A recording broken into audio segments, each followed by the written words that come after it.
Leafs look real good without Orr and Fraser McLaren. Yeah, real good. Well, I mean, the Leafs outshot an opponent for once. That's a change. You look like a clown without the makeup, bud. What is that, idiot-flavored gum? Duster acting like you know. What accent is that? Oh my God! Finally! Go Canadian fire! Country! Deal with it. Deal and smash! Owen Grubowski. GTFO. I got it from a bar.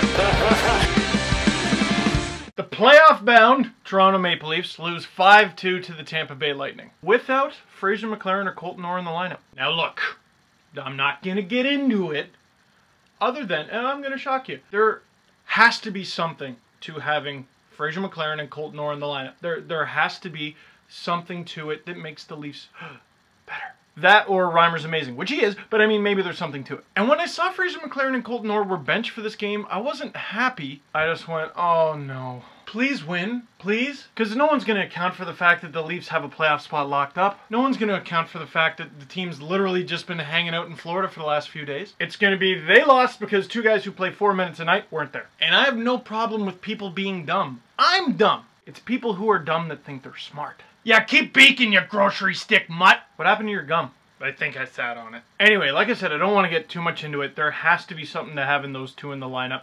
But if you can explain to me why the Leafs lose such a high percentage of games where they actually outshoot the opponent, I'm all ears. May I offer a theory that doesn't give too much credit to the stats I've been plugging all season? You win some, you lose some.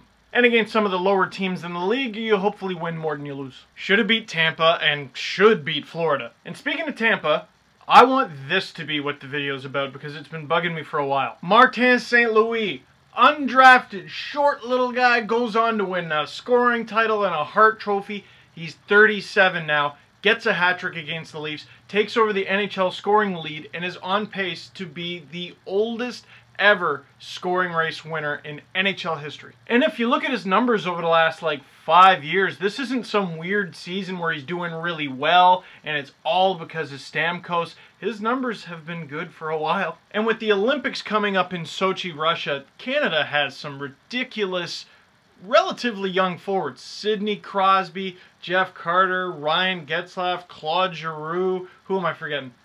The Stahl family, John Tavares, Corey Perry, Matt Duchene, Steven Stamkos, and a bunch of the guys that I just mentioned might not make the team. Stacked! So my question to you, should Martin St. Louis make the 2014 Canadian Olympic team? I want to know why you think he should, and I want to know why you think he shouldn't. Because to me, just based on his track record, based on his recent track record, the last two, 3 years, how can you argue that he can't make the team? How can you argue that he shouldn't? Hey, why not put him on a line with Stamkos? It's a short tournament. Canada's on this big, unfamiliar ice surface. Why not have some chemistry? Other than the argument, well, he's kind of old, I can't see a reason why he shouldn't be on the team. Yeah, he's old, but he's in better condition than a lot of the young guys. And his size isn't really a factor because A, when has size ever been a factor for Martin St. Louis? And B, it's on the huge KHL Sweden, Switzerland style ice. He's got all the room in the world to just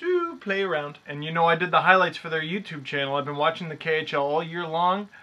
Picturing St. Louis on that ice would be pretty good. And in your answer, whether you think he should or shouldn't, who would Canada's wingers be then? Does Jerome McGinley stay in the conversation? Does James Neal get into the conversation? Corey Perry, Rick Nash? And another intriguing thing about St. Louis, the Lightning, not very good. But they're young and they've got some parts, and if they turn into a contender in the next 2 or 3 years, he could be looking to go out in style. And if Tampa can't put a contender together, then they got to look at trading St. Louis. I think I just beat HF Boards with a trade rumor. Beat that. Last but not least, thank you very much to Guelph Humber for letting me speak at the Emerge TO conference, and thanks to everyone who came out. This is me teaching a lesson, and it was obviously very complicated. So check out the post-game blog in the underbar, and see you tomorrow after the Leafs play the Panthers. What's it gonna be?